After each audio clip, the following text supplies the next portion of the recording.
हर कोई सोचता है मैं इस दुनिया में क्यों आया हूँ, मैं अकेला हूँ, पर मेरा जीने का मतलब क्या है। लेकिन क्या तुमने कभी सोचा है, एक समय स्वामी विवेकानंद ने इतने ताने हुए, थके हुए और टूटे हुए थे कि उन्होंने हिमालय जाके सब कुछ छोड़ देने का फैसला किया था। हाँ, जिस इंसान ने पूरे भारत को जगाया वो कभी खुद अंधेरे में छुप गए थे, लेकिन फिर कुछ ऐसा हुआ कि उनके जिंदगी का रुख बदल गया और उन्होंने दुनिया का रुख बदल दिया।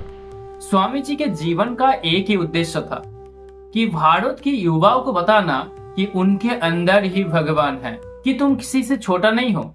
अगर तुम एक आइडिया को पकड़ लोगे तो तुम पूरे दुनिया को हिला सकते हो। उन्होंने कहा था, arise, awake and stop not till the goal is reached. लेकिन क्या तुम ये जानते हो स्वामी जी ने कब ये शब्द कहे थे?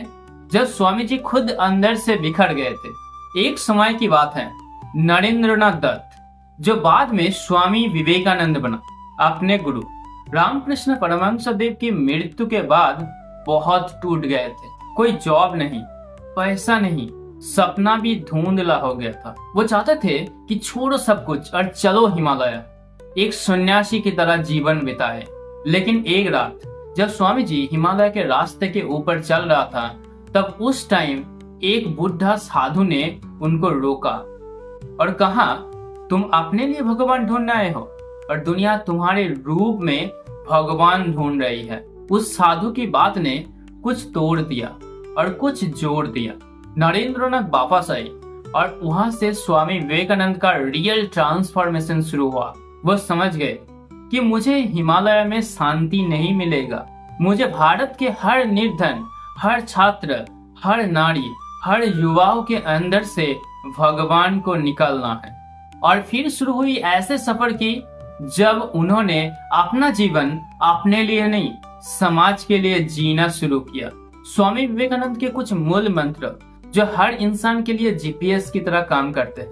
पहला है बिलीव इन योरसेल्फ।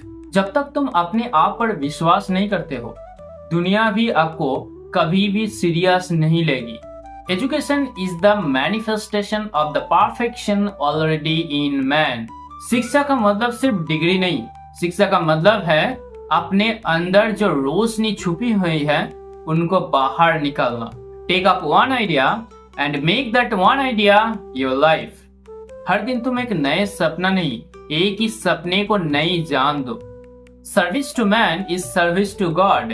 अगर किसी भूखे को रोटी दी, अगर किसी अकेले माँ की सुन ली, तो समझो तुमको भगवान मिल गया। आज जब तुम खुद से थक जाते हो, जब तुम्हें लगता है कि दुनिया तुम्हारी सुन नहीं रही, जब सपने टूट जाते हैं और वक्त साथी बनने से इनकार कर देते हैं, तब स्वामी विवेकानंद की आवाज याद रखना, तुम अकेले नहीं हो। अगर तुम सच्चे हो तो पूरी ब्रह्मांड तुम्हारे साथ में है। जिंदगी तुमसे परफेक्शन नहीं, डेडिकेशन मांगती है। तुम भी किसी के लिए रोशनी बन जाओ, लेकिन उससे पहले तुम्हें अपने अंधेरों से लड़ना पड़ेगा, उस नरेंद्र की तरह जहां से विवेकानंद की जन्म हुआ।